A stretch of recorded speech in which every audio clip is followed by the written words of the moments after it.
Shalom, friends! Welcome to Orange Socks, a podcast celebrating Jewish creativity. I'm your host, Yitzchok Moully, inviting you to join me in exploring the soul of Jewish expression. Shalom, friends, and welcome to the Orange Socks podcast. And I have the pleasure of being together with Mike Wirth, all the way from Charlotte, correct? That's right, North Okay, Carolina. Charlotte, North Carolina. Mike, how are you, man? I'm good, my friend. It's Yeah, been a minute. It's been a minute it's since we've said been hello in person, but nice to see it's you been a here. little while. Exactly. Um, yeah, the last time I was coming through, I did a camp in North Carolina. I don't know, I'd say 5 years ago already now. Who knows, It's been a minute. Man, So yeah, you still got some definitely. beautiful artwork up behind you. What have you been busy with lately? Yeah. This is my living room, so it's like, part of my collection. I've got another space over there, my dining area that's got double. Yes. Um, yeah, I love art, and I want to surround myself with it all the time. Uh, so I have a lot of pieces from artists that I admire, artists that I think are like worth the investment, and stuff that just makes me feel good in my house. So I'm like, I want that, So it's Good. all the above. Surround And yourself with good what am I working on vibrations. right now? Yeah. No, you gotta do it. Is there like a Jewish feng shui? I don't know.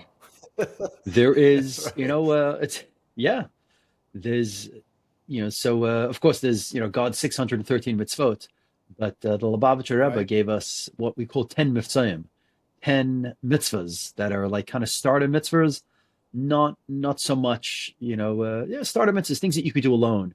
And one thing that's on the list but isn't actually one of the 613 mitzvot is what we Wow. call bayis malei svarim. So it's a house full of Jewish books. So it's filling your home with Jewish books, but really, I think as an extension of that is creating a Jewish environment in your home.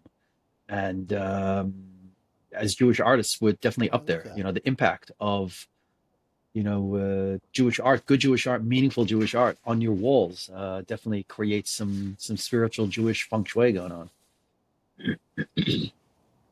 Oh man. Yeah. I think I need like a couple more Hamsas in here. I already have like a half dozen. So I know Okay. what you mean. It's like one more will be enough. Um, but yeah, no, that's really interesting about the from the Rebbe, right? As far as like Yeah. putting things in your house, right? Like that's very much a feng shui thing. So that's interesting. I always love Yeah. finding Jewish stuff that connects to these kind of other systems that the rest of the world looks to, for guidance and living, like feng shui. So it's like, um, yeah. But what I've been working on lately is I've been doing a lot of work with AI, and then of course Okay. painting murals. That never gets old, man. And I've worked in like an AI a workflow into how I create now. So Wow. pretty Okay. exciting. Pretty exciting. So Yeah. yeah, I want to hear more. I want to hear all about that because I kind of feel like I'm getting left behind in this AI world. I know there's like so many tools out there, and I feel like there's a steep learning curve, and I don't know, like I don't even know where to begin. Like I have some things, and then what I do, it just doesn't produce the results I want, and so like I get frustrated, nuts, faster to just do it myself, and um, so yeah, AI in the Jewish art world. Um, Tell me more. Yes. It's almost like I thought the other day it'd be so funny to like make a sticker that was like AI Jewish art and then like add a couple fingers, like on each hand. I just thought that'd be like such a funny, like um, just because so there's a couple things with AI, right? Like I think, and even AI in the Jewish world, right? Jewish art world Hmm. is because Jewish world, because it's, the LLMs like GPT and Claude and Gemini and Llama, all the Yeah. ones that the big companies put out. I have a Torah GPT agent that I can ask questions to. It's, yeah. Okay. Um, yeah, it's penetrated a lot of things. It's not just art for us, like music will come online, I'm sure, at some point.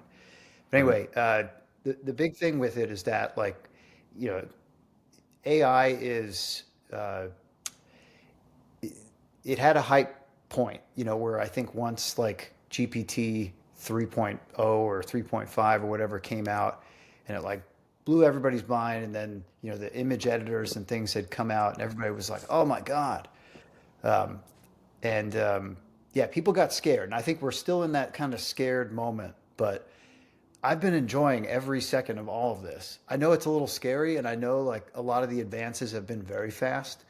When you say there's a steep learning curve, oi, brother, like, yes, I spend probably an hour, probably going to become more, just like learning about what's even out there. Not studying like a specific AI thing, but just Right. understanding Just like keeping what up is to date. the landscape like. Totally, there's new skyscrapers every day on the horizon, like that, Right. and it's Right. wild. Right. Um, every AI video, like from people who talk about it online, like as a YouTube type thing, it's like mind blowing. They use all this like vitriolic language, like apocalyptic AI news today. Like literally, there's thousands of videos like that. Right. Um, Right. but for me, this has been so exciting because since I was an art student way back in the 90s, I've been excited about generative art. So, what does that mean, Right. right? So, for me, generative art has been projects that I've made, electronic projects. And I've done some electronic generative text projects. So, I did a project called the Holzer machine, named after Jenny Holzer, the text artist Okay. from New York, right, 70s and 80s. Um, and I made basically a text generator. Like it just would, uh, I figured out how to cut language into three parts, and then I made three databases, and I had like sentence part one, two, and three in a text box, and they would just call their fragments. And every day I'd add like three or four new fragments to each database. And it was through just randomization, right? That Right. it would generate this thing. So I did that, and then I made a generative synthesizer, and all back in the day with like Flash. Do you remember Flash, the Yeah. web Yeah. That was like a application? website. Exactly. So in that code, you would give it a couple of rules, and then you would say be random, right? So I learned a lot about coding through wanting to make like so I did this one project called Constructivisto. Forgive the title, but it's Russian constructivism, right? Like the Right. shapes across the page. Right. So I made a bunch of shapes, choose a random location, a random color, or really just from a list of five colors, right? Russian constructivist colors. And Right. then to just pause for a second. So it would just kind of redraw different constructivist compositions like every few seconds. And, I was doing this in the early 2000s, and people would say to me, like, I love your screensaver, and I was like, like it just, so Right. I've always been interested in this idea and the idea of the generative agent, and this is where things get Jewish, right? So this is like Maimonides' homunculus, which I know didn't end so well, but uh, you know the um, the golem, right, is an agent, and Right. it has this set of instructions, right, which is to protect the Jewish people, right, according to Right. Rabbi Lowe, and um, it's those instructions that logically make sense to the user, right, the rabbi, um, but to the golem, there's conflict. Like things start to create problems, and I think like that gives us a fair warning about AI, from Hashem, Right. um, about what to do in those cases. Uh, so yeah, so Yeah, see, I've just, this is awesome because like I've thought of collage engines before where, Right. you load it up with a ton of imagery and, cut everything out in Photoshop. That's really the work. And then just put a little blur on it and just, have it reposition itself each time, play with blending modes, play with opacity, like the possibilities are endless. So that's what I was excited about when AI, generative AI had come out, and you could But finally do this. now Like, it's doing so much more than that. That's for sure. it is. It's changed the way we think about computing. Like we were so happy to just jump on these social media platforms and post our daily, ongoings and pictures, and like Right. that was life. But now we have these things that like can fill in the gaps of computing and like what we do with computers. And I think the way that computers were like an apparatus for us. We had to power them to do things, to make stuff happen. Now we can write code, right? We can write these for loops. That was a piece of code I learned early on. So for loop is basically like I don't know if you've ever written code before, but Not it really. is it's a function that like has a set of instructions. So you say start at 0 and count up to 100, and every time you count, inside of the for loop is a piece of instructions. So for example, I could say draw a new shape, make it a unique color, make it a unique position, and put it in have a unique transparency. Just put it somewhere on the screen. So if I Right. ask it to do that 100 times, then it will fill up the screen with 100 shapes, right? So like that is the equivalent of a macro, right? You ever use Excel and like write a little something that like does the Right. math better? Right. Yes. That's now changing so macros have now grown to become things that we can do in our everyday life, right? So like that's the change in thought that's really interesting in the way that we use computers. Okay.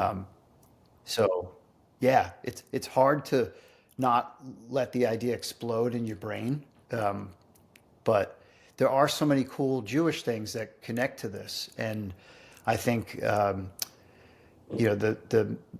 Kabbalistic legends of the Sar Torah, right? SAR Torah. I don't know if you've ever investigated these things in your readings, but No, I'm not sure what you're referring to.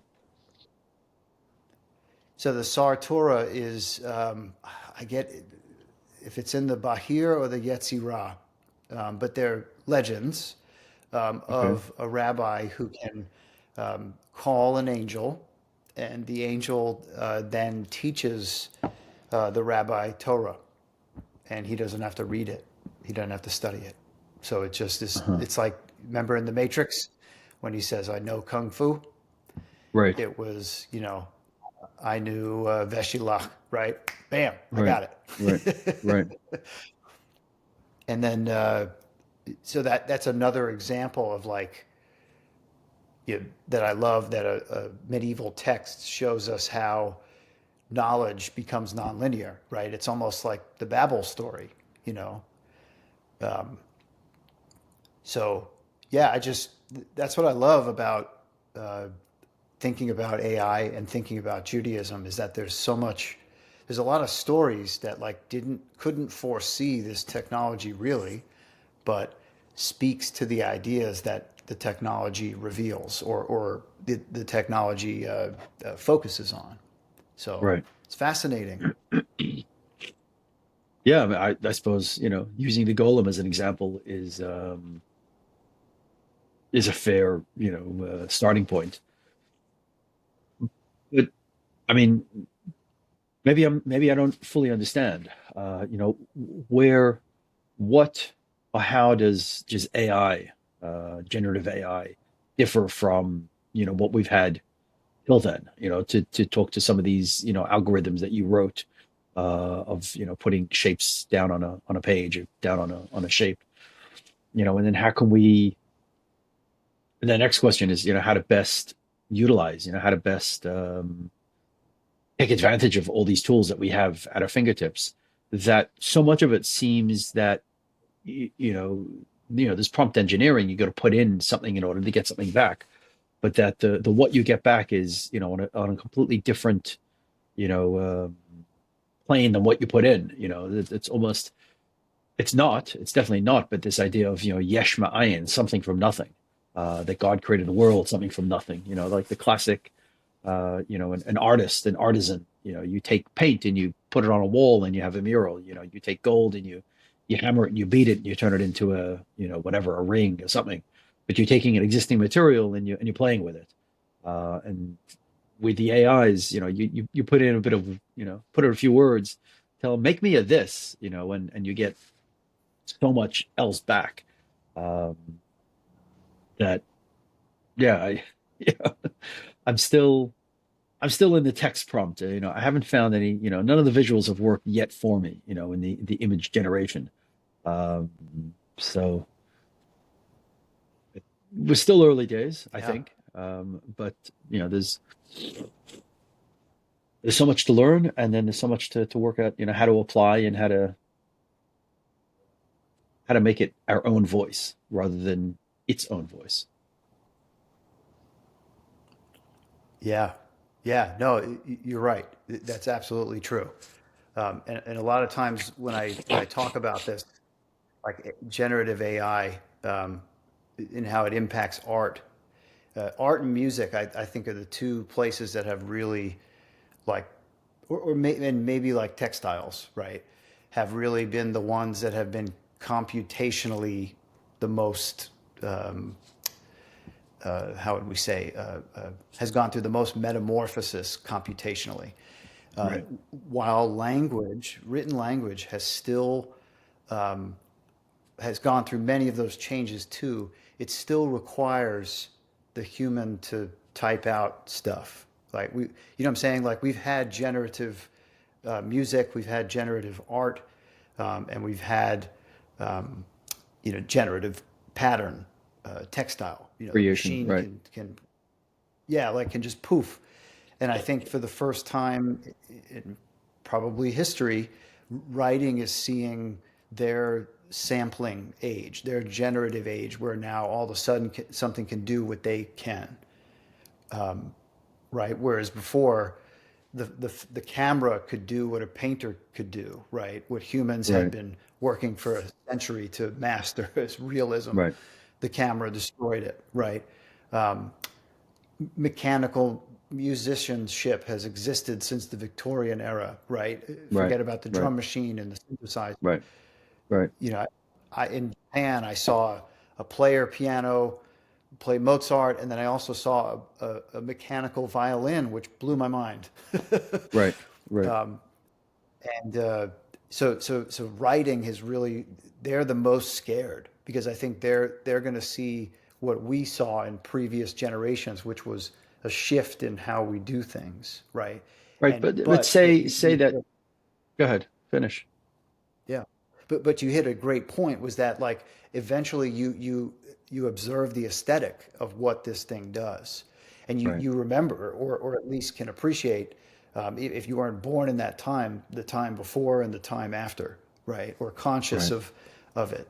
So we love 808 beats in hip hop music and pop music, but like that's a drum machine, like versus an actual bass drum and a snare drum. You still Right. have space for that. It's an aesthetic. Right.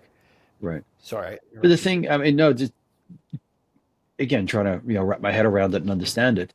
Um, you could train a machine essentially to play Mozart. And you can even potentially train a machine to come up with Mozart-esque music. Generate, Bach's Symphony Number, 97 or whatever it is. But it cannot come up with a new Bach. It cannot produce, or at least I'm not aware of producing the new Mozart, which is a shift, completely different from any other previous music. That it can copy a pop song from, all the standard pop players, and it can generate a new, pop song. But will it create? I don't know. Maybe I'm. Maybe can it create the new Beethoven? Will there be? Will can artificial intelligence, based on everything that's been put into it, create something new? And maybe that goes to the question This of, is what is creativity?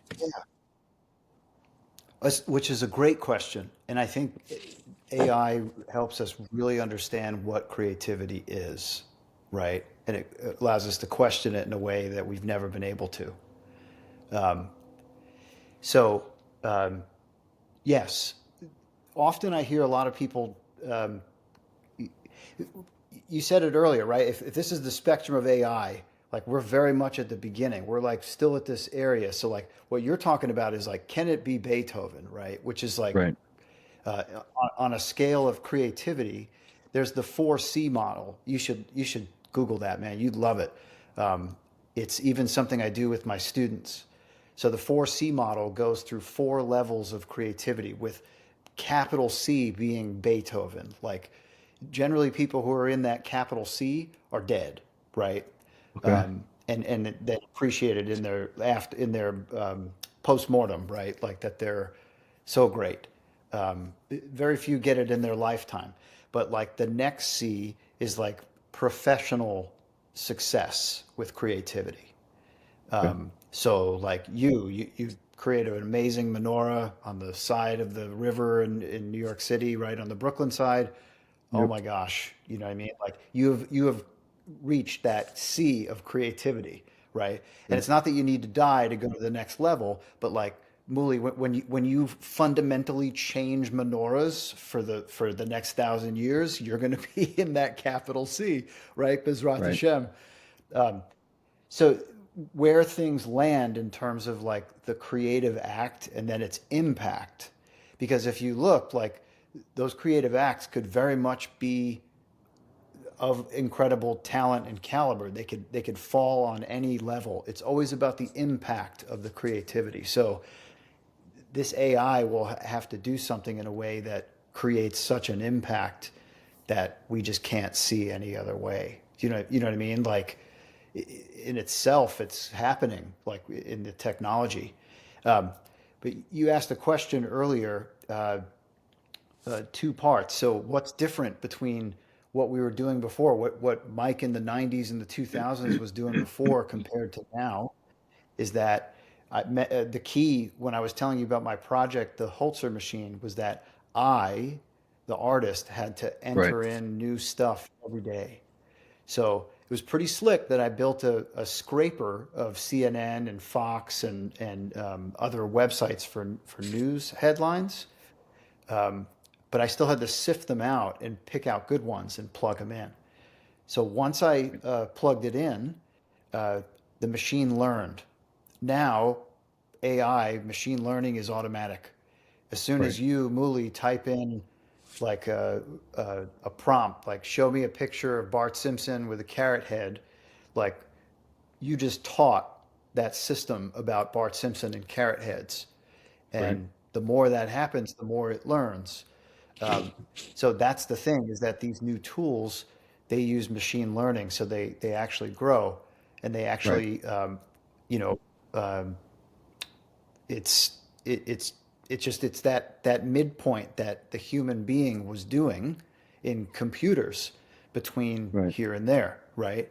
Um, that's gone, and that's going to continue to happen. Anything in computers can now be automated, right? We've just been shown that.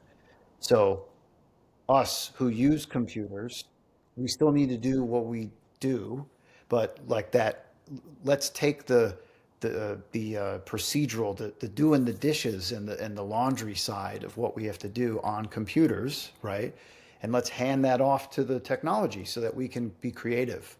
So here's really where I think where young people can earn their orange socks, right? And use AI in a way that's effective and ethical, because um, most AI tools, image tools specifically, have been trained on like the internet of images. Now, mind you, like Right. they started wholesome. They used open source stuff on Wikimedia, which is all public domain. So like there's nothing wrong with that, right?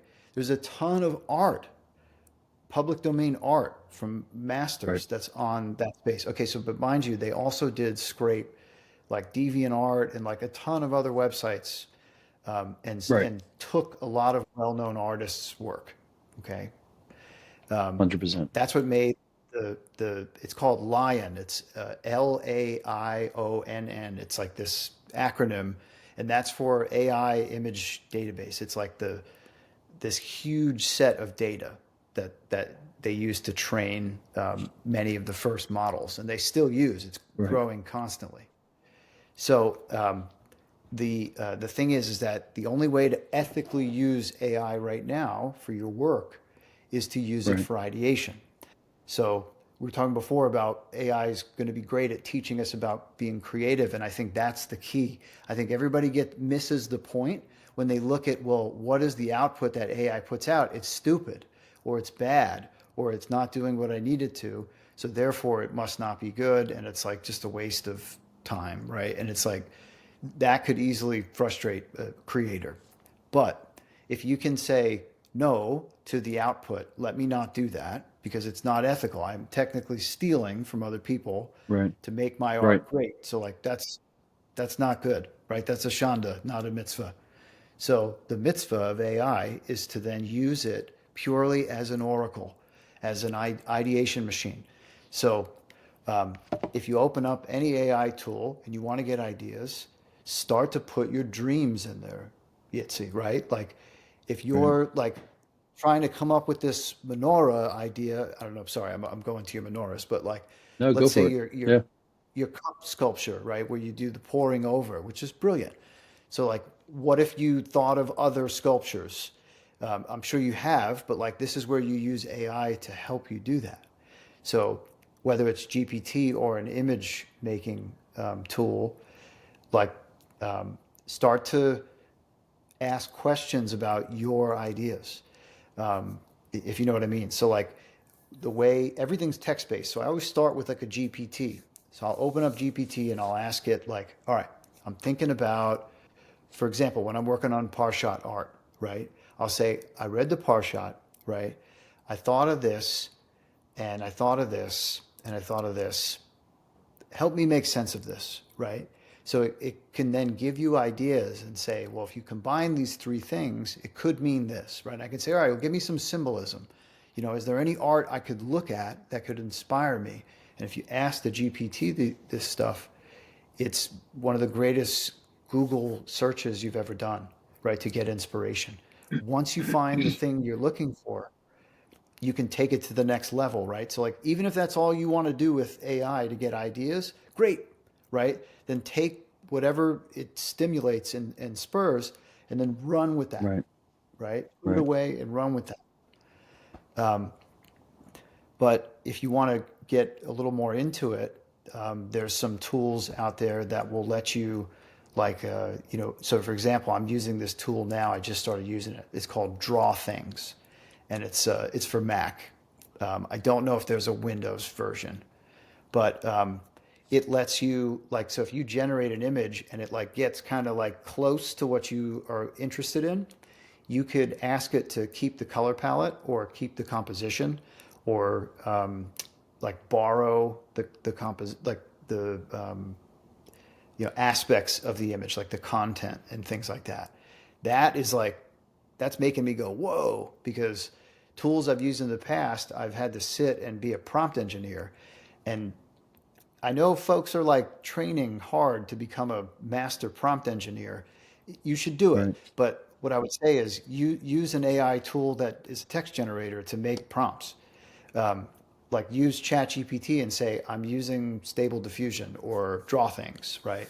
I need to come up with a prompt that helps me describe this, and I want these things in my image, and then say, go, right? And it will Right. generate a beautiful prompt for you because prompts love commas and parentheses and things like that. And Right. there's like a whole world out there. So it's like instead of just learning that and then using AI, just use that, right, to like get going. And then you actually start to pick up a lot. You start to see like, oh, this word makes a difference when I use it. Or if you repeat words, you can spam an AI and it will actually, like by repeating words in a prompt, and it will ensure that something is gold or, there's a cloud on the right side or whatever. That's how you just kind of reassure the AI. Um, and then there's a wonderful new technology called ControlNet. So ControlNet is image algorithms like if in Photoshop, if you've ever used something called the displacement map, it basically lets you like take a black and white image and then you can make ripples appear in a texture or a photograph because of the black and white. So that's a displacement map. It works off of black and white. So masks do this as well. If you've ever painted a mask in Photoshop. So anyway, ControlNet lets you make a doodle. Like you could draw, like have your kids make a cartoon, and then you can type an AI prompt, and then hit render, and then it will use ControlNet renders that image, right, like that the kid drew, and then we'll kind of skin the AI stuff on top of it, which like is like Right. mind blowing because then that gives you control over composition. And when I first started writing prompts for AI, I would get so frustrated, like, no, I need that thing moved, right? Like I literally was trying to Right. figure out Right. like how do you do this with words? So what I'm saying here is that the future of doing this isn't going to just be with prompts. It's going to be these new tools that let you tweak and pull and slide and Adobe has been great about their generative fill, uh, Right. which you make a selection with the lasso, the box pops up, you type in a prompt, or you type in nothing, and it will either heal the area, like kind of put a texture based on what's there, or it will add a duck if you type in, I'd like a duck Right. here. So Right. Right. it's pretty cool. But no for output, Shonda, right? Mitzvah, ideas. Yeah, good. Yeah, I suppose, at the end of the day, that yeah, if you're just gonna use it as your output and say, "Oh, I made this," using AI as true art, then yeah, that's not an expression of your soul. Um, but using it, yeah, as a But as a as a it's prompt for some concepts, yeah, it's a different way of playing with it. yeah. Yeah, how do you how do you feel about that, right? So you've just kind of implied that you've seen a lot of the stuff that's out there, that like folks are producing even within the Instagram app, you can produce an AI image, right? With the Llama engine. So how do you feel about that? I mean, I gotta say, sometimes Yeah. I've seen some AI art and it's been like it's hit me in a way. But I mean, I see the function for it kind of, like in magazines. You got these Jewish magazines, and every week they're churning out a whole, 200 pages worth of something or other. And they need images and icons and graphic design, for each article, and it kind of gets its own flair. Um, they don't, they don't. Be careful with what I say, but you know, they don't care about what goes in there specifically. It just needs to be something that's visually appealing. It needs to be so, instead of working with a physical photographer and getting product shots of, this particular things or, getting a whole bunch of photos and then putting them in, yeah, you can generate something that's close, and looks good and it's great, I mean, but in the food section, if you're describing a dish and there's a specific way the dish ends up looking, yeah, you want that exact dish. You don't want something that looks close enough. Um, so with all the noise out there, I'm not worried. Um, I'm not worried that, AIs could be, I haven't even tried, but, you could try to, make a Moully, and see what, give them some prompt, some ideas and see what they come up with. I'm sure they would come up with something. Um, but it's not. I don't feel like I have anything to worry about. And also, another thing that you said that was interesting is that a piece needs to make a statement. It needs to be heard. And with generative AI just producing so much noise that any one piece like kind of just doesn't have much meaning to it. Doesn't have much, you know, noise. I remember, in photography, when I transferred when I moved from film to digital, that on a given day I could take hundreds of photos, and or I could take hundreds of, a particular subject, and I could take so many different photos of that subject from different angles, different this, and a waterfall or a still life, I don't know, whatever it is. And it's like any one of these photos, they don't matter. They have so little value because there's so many other ones just like it. Like which one is the best one of this particular session? Whereas a painting, when you sat down and you created a painting, like this is it. This is the painting. Um, this is the thing that you put all that effort into. Um, so I don't know Yeah. if any particular, AI, piece that's come out has gone viral, for its greatness in art, or is it just a whole lot of noise? Yeah, nothing. I mean, that's a product of like our our our kind of what would you call it? Like our literacy of images. Do you know what I mean? Like as a Right, society, we're pretty literate, right? Like there's not much we right, could see that wouldn't make us go, whoa. You know what I mean? Like I think right, I and it's all about your taste, you know. Like I think what here's what's cool about AI that I've really discovered is that for me as an artist, it's allowed me to like look in the places I didn't look before because it allows me to think in this show me what I'm not looking at and show me what I should be thinking about or and I'm not type of thing. And I think that's I don't know what you call that, but like just I go into something now and I think, okay, what isn't being thought of here? And then it really becomes fun to use the AI as like a process of elimination, right? And say like, let's just say you were saying before, we could make a new Beethoven.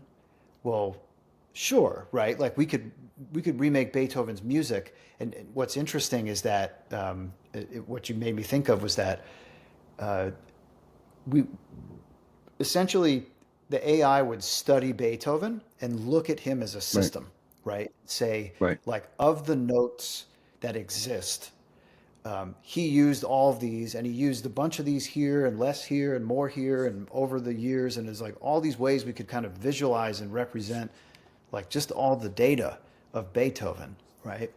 So what we could do then is we could look at and say, well, he never really went into the this range of key. So let's make a Beethoven concerto in this key because it doesn't exist. There you've got something now completely new and original, right? So right. But that's then, what I'm but it may saying. not It's be like, Beethoven. When it goes up there, it may not be Beethoven anymore. no, no, but it'd be Beethoven at that point because it's within his Right, system, right? So you'd right, be using the system of that artist, you know. Um, or what if you took every classical musician from Europe, right? And if you right, were to overlap their careers and see like where what keys did they use, you'd probably see a preference or at least a trend, of moving through time. It'd be quite interesting right, actually to see. You could do the same thing with color, like with artists. What if you took all the impressionists and you said, okay, which artist painted with which colors, right? Or right, which composition or which subject matter. So like all of a sudden the systems that you use, we can then play a deduction game, which would be is right. um, you know Mondrian, Piet Mondrian, who painted like the Yeah, squares, yep, the yep, red, yellow, and yep, blue squares. yeah, So he wanted to do those until he had covered composition. Like he was so Right. intent on doing that. Or Kazimir Malevich, the great Jewish Russian suprematist painter who created the prunes, right? The prunes are the shapes, like what everybody hates as art, shapes on a Right. canvas, right? Square, primitive geometric stuff. He thought Right. was the most universal language of art, right? Like, what a futurist idea. Like going back to protons and atoms, right? And sparks, you know what I mean? If you want to get a little onto the Jewish side. So if we can think about today, if we can understand that, like, well, AI, all that AI understands is that this is a system and that it's got limitations and it's got a certain amount of instances within it, that you can start to ask, well, what hasn't been done here, right? Because Right. all styles, my brother, are just revivals of previous styles. You know what I Right. mean? Like, Right. Right. you could argue that the prunes were pretty original, but no, they weren't, because like he was copying classical stuff, right?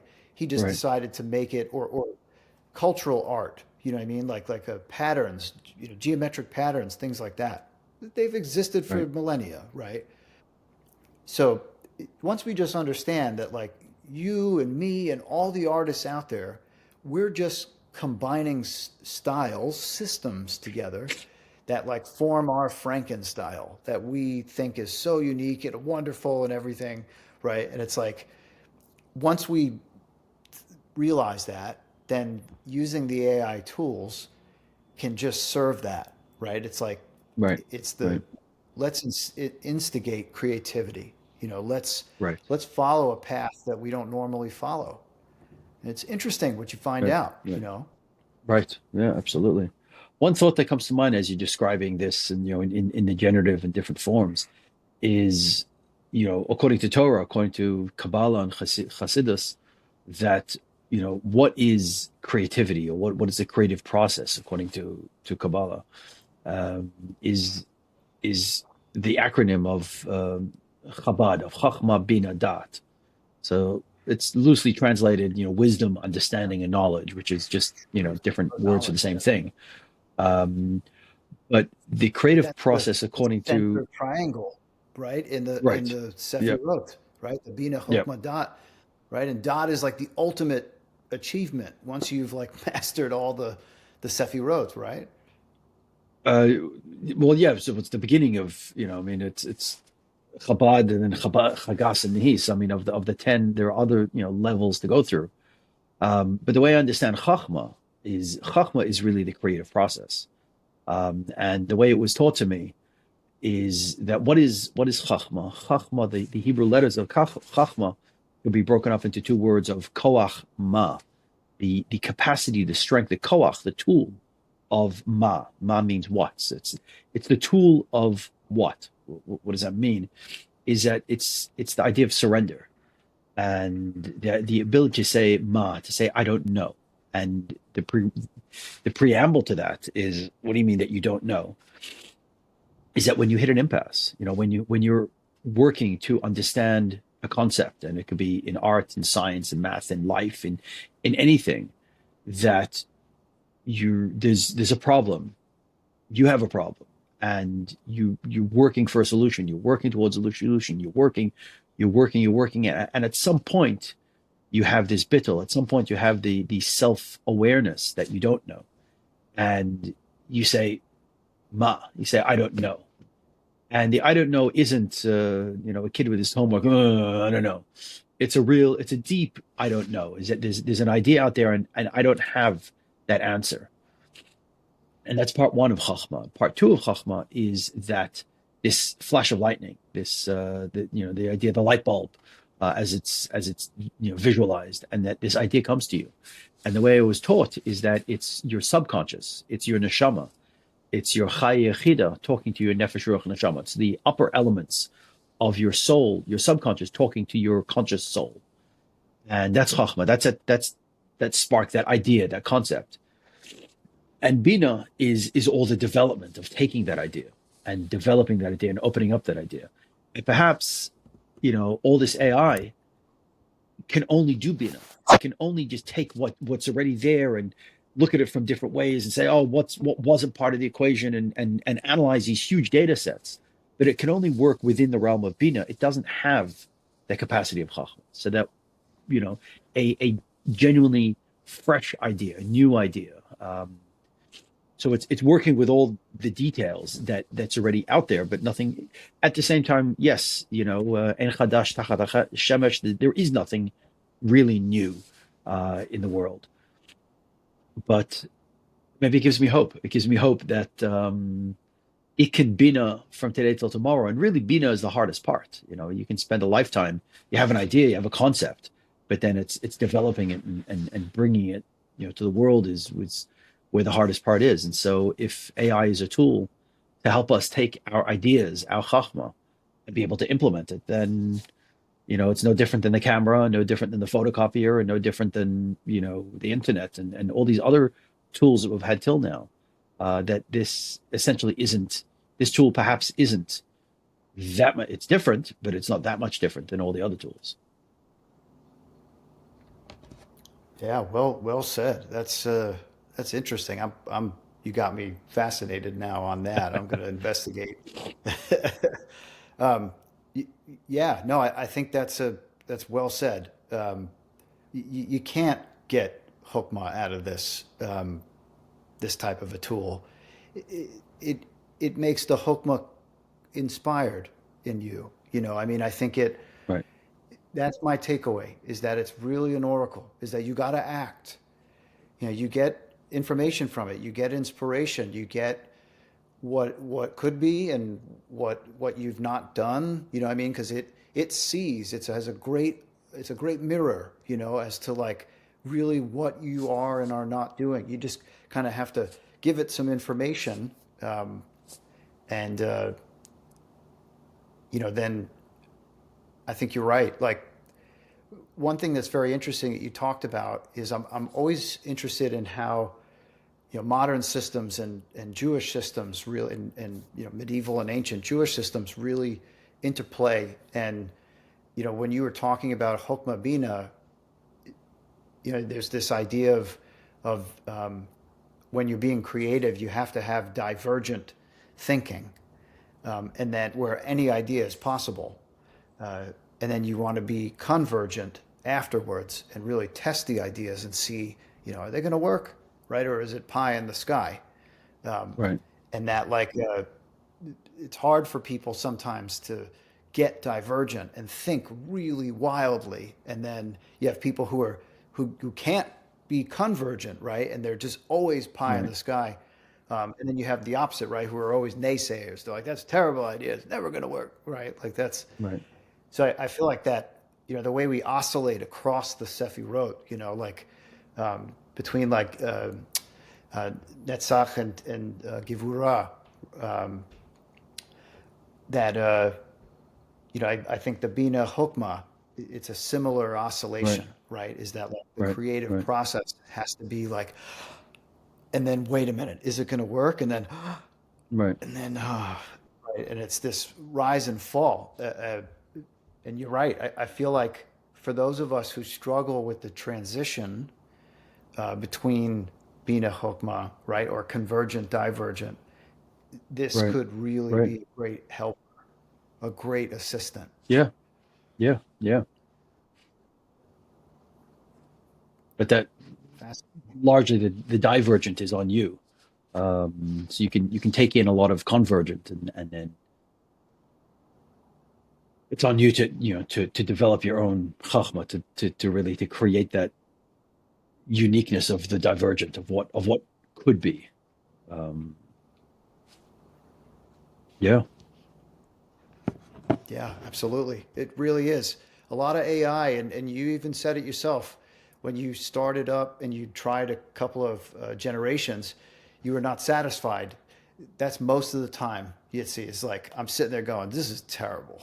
Like, this isn't Right. at all Right. what I've Right. thought I've put in here. Um, and that's why I've been playing with like some of those other tools I mentioned earlier, just to give me some more artistic input. Like, well, I need that thing on Right. the left, not on the bottom. Right. Right. Um, so it Right. And then is. you tell it to It's put it on the really a left lot and of it gives you trap. spits out something totally different. Yeah. It really is. But I'll tell you what, like throw in some Torah, like throw in the description of the angels, the description of the Merkaba, Right. the primordial scenes, like just Right. what it does. I mean, it just really has a fantastic imagination, and like there's got to be a little bit. I know it's technology. I know it's not like an artist, you know what I mean? But there's something. I dream a little bit. I get a little bit of dopamine when I see images like that. Even though we were talking before, like they Right. don't really present us with like artistic merit. But does a meme do that? Because like memes have such Right. an impact. So I feel Right. like, Right. you know, the AI stuff, like you can tell it's AI, but sometimes, man, like these Kabbalists out there, these guys who are just like, because they've reached out to me in the past and been like, let's illustrate stuff together.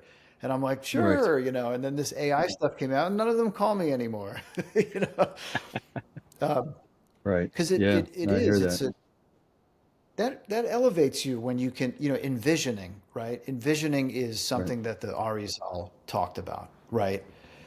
Um, that Yitzchok Moully talked about like envisioning, and so did the other Kabbalists, and that was an immense part of meditation, and that like we are Right. co-creators, right, in Hashem's creation, and that when we can imagine, like that's amazing, So Right. this Right. thing really, sometimes I see stuff and people really get it right. They hit something where I'm just like, oh, like they just Right. ping, ping, ping. Like all my Jewish bingo card is full of Right. things I want to see and feel. And I feel like, damn, this person gets it, you know, that, Right. that, Right. that their Kabbalistic level and their artistic level met for like a second. Do you know what I mean? Yeah. Yeah. So Oh, there's it's so much more. undeniable. No, don't enter an Yeah. art show. Just like I'm not entering a I'm not walking in being like, I'll be rabbi for 10 minutes. Like don't don't do it. But Mike, tell me, are there any other artists that you know of playing in the AI space? Any artists that you know of out there that you'd like to give a shout out? People that you think I should know about, that the audience should know about?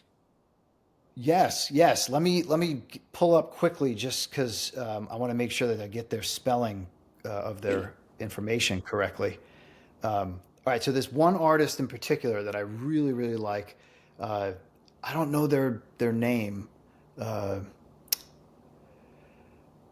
maybe Sifa is what they have there is like a Hebrew name, but their Okay. Instagram is makam.sheli. So it's Makom dot Sheli, Sheli.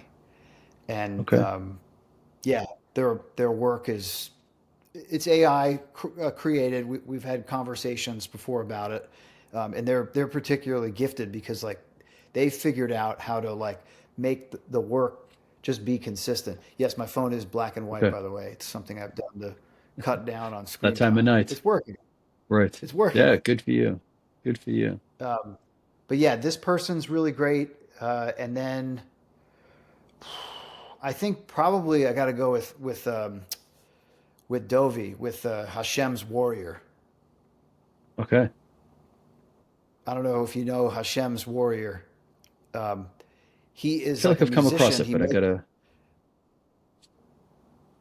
he makes like Hasidic metal. heavy metal. Yes. Right. Is there any other kind you'd say? Music. Um, Right. Yeah. yeah, Music. it's Right. Not. yeah, music. Yeah, no, he's Right. not a forger He's or not. a metallurgist. He's not welding. Um, no, he's not welding. Not like you. Not like Okay. you. Um, yeah, he's a American guy who made Aliyah. Really great. He goes by Jewish metal, all one word. Okay. Uh, yeah, just straight up Jewish metal, All right. and you'll see Sweet. All right. Hashem's We're gonna warrior. look him He's up. got Yeah, he's been doing a lot of. We were early collaborators because he was really making the music, and then he got into tools, image tools, and now he makes some fantastic stuff, like these Okay. chassids with All right. flaming swords, and he's really into the mythology stuff, and it rocks. Okay. All right. I got to check that out. Yeah, Well, Mike, thank yeah, you. fun I stuff. got one last question. To find their voice, to find their orange socks. I love it. I love it.